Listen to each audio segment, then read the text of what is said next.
heading to Canaan. Freedom. I will be free. Freedom. Hello world, it is your Unkle Heavy. How is everybody? I feel like we haven't talked in weeks. So today I woke up and decided it's time to crawl out of my winter cocoon and get out here and start vlogging again for the 2025 season. So today I'm on location in Niagara Falls, New York. So this behind me is the Niagara Falls Underground Railroad Heritage Center. It is a museum that is dedicated to the Underground Railroad activity that was going on in this area at the time, and the movement of the slaves who were escaping the South into Canada, which is just across the river. It's a location I've been wanting to visit for like 3 years now. I'm finally getting out to see it. So let's go get some tickets and see what kind of trouble we can get into. Do come along. Unkle Heavy. Unkle Heavy. Unkle Heavy. Starting to see less and less white stuff and more of the brown, soon to be green stuff here. I don't know. I think we still got some more time left in winter. I think we found the place we're looking for today. Seems kind of appropriate that it's nestled right next to the Niagara Falls Amtrak train station, being that it is the Underground Railroad Heritage Center. Some remnants of winter still here. Yeah, it's still cold here in Western New York. Please use Amtrak doors on left. Okay. Looks like the entrance to it is actually in the train station too. Surprise, surprise. Located in the city of Niagara Falls and housed in the former 1863 U.S. Customs House is the Niagara Falls Underground Railroad Heritage Center. A joint operation between the National Park Service and the Niagara Falls Underground Railroad Heritage Commission, this museum opened its doors in 2018. Its location is significant because of its proximity to the International Whirlpool Bridge, which currently stands in the footprint of the former International Suspension Bridge. The Suspension Bridge was known as the final crossing point for freedom-seeking escaped slaves into Canada. The museum celebrates the lives of heroes such as Harriet Tubman and John Morrison, who assisted the escapees find their freedom. The museum also contains exhibits such as the Cataract House and a model of the Suspension Bridge where guests can actually walk through. Currently, 2 guided tours are given daily by museum experience specialists. It's kind of nice how this pretty cool train station has a connection to this building. Just outside we have this gallery with lots of representation of the escape to Canada.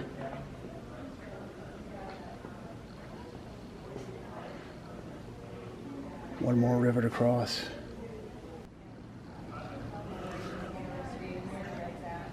Let's go inside and check this place out. They don't appreciate what's actually happening, right? They oftentimes think that people are being kidnapped from the Cataract House, they're being stolen, part of some like illegal human trafficking. Although it wasn't located right on the spot, this is very, very close to where the suspension bridge was, and this is basically a model of what it would have looked like with the tool house being right here. See, this is a picture of what it looked like in real time, and one of the docents kind of pointed out this is a position where many bounty hunters used to wait for a potential escape slave to come through and return them to slavery.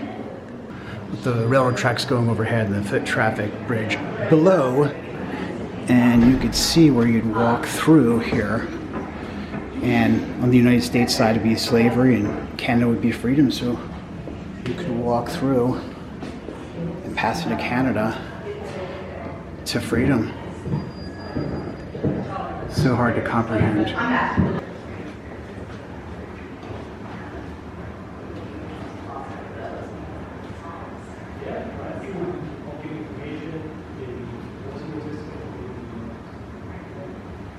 Here they have a display of almost where the bridge is, and you can see kind of through this window the Whirlpool Bridge heading over to Canada, or freedom in this situation. So this room is dedicated to what was known as the Cataract House, and that was located in Niagara Falls, right where the Red Coach Inn is today. We visited that in a past vlog. But escaped slaves would come and work here as waiters and assist others to get across to freedom. They were trained as classic waiters, so they could serve the people to sort of blend in and kind of collect intelligence from potential slave hunters that could be dining at the facility. They have one of these stereoscopes here. It's kind of hard to see, but it was a model of the Cataract House and an actual picture from the Cataract House at the time, and a model of what the plates in typical setting would look like. This is a representation of John Morrison, who was the head waiter at the Cataract House, and he was the one who trained the escaped slaves to be waiters and to help them escape to freedom in Canada. So this here is a painting of the staircase that people would have to walk down to get to the river and see the ferryman to bring you across to Canada.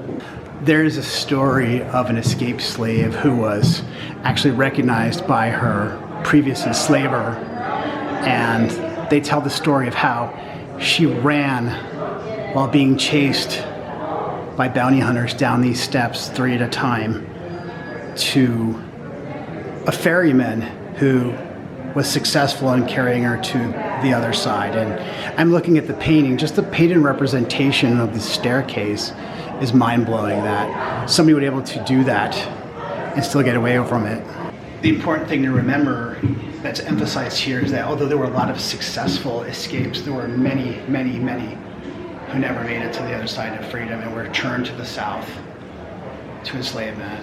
This is an actual document that was drawn up by a Georgia slave owner that accused an escaped slave named Patrick Sneed of murder to try to get him taken back to Georgia. It was all false, that Sneed was actually able to successfully fight this in court and be freed, and eventually was able to cross into Canada to his total freedom. Last display is a representation of freedom and what it means to people to this day. It's a very nice little museum. I absolutely, positively love everything about this t-shirt right here. So the museum is actually located here at the City of Niagara Falls in the former United States Custom House. Now, you can see here, this is the beginning of the Whirlpool Bridge. There is a railroad track here, and just over there is a car platform that you can drive over to Canada. Now, earlier when we were inside taking the tour, you could see from this window, it kind of had the model of the bridge. Now, you can see it's not too far from there, but you can see how close it actually was to the real bridge. Now, just outside, it's kind of hard to see because it's in a bad shadow area.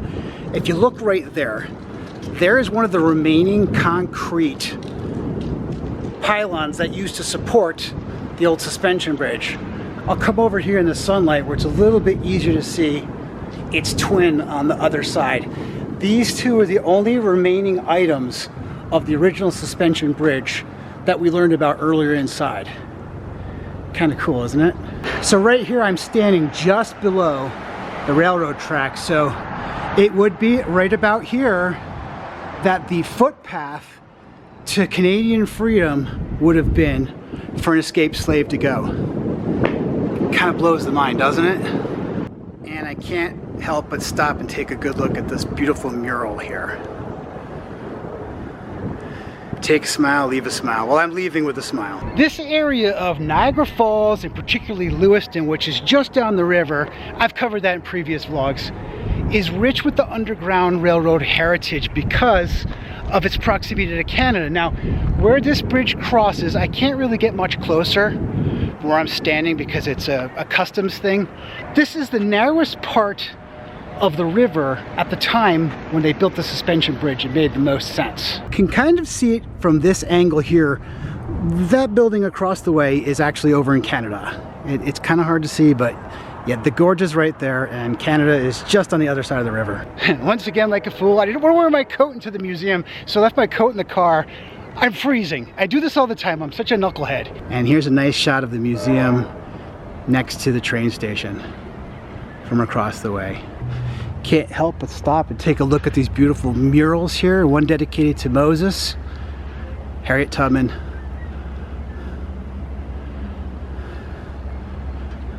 Absolutely beautiful.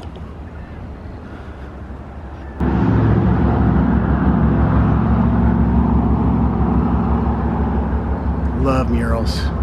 This one's called Harriet Tubman, A Light of Hope. And you can see they have her painted almost like a saint here. They called her Moses because she delivered so many people from slavery.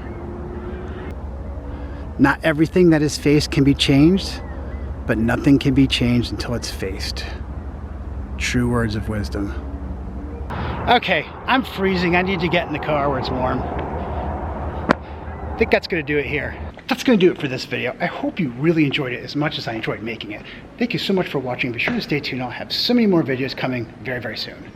Till next time, signing off from Niagara Falls, New York. Bye-bye.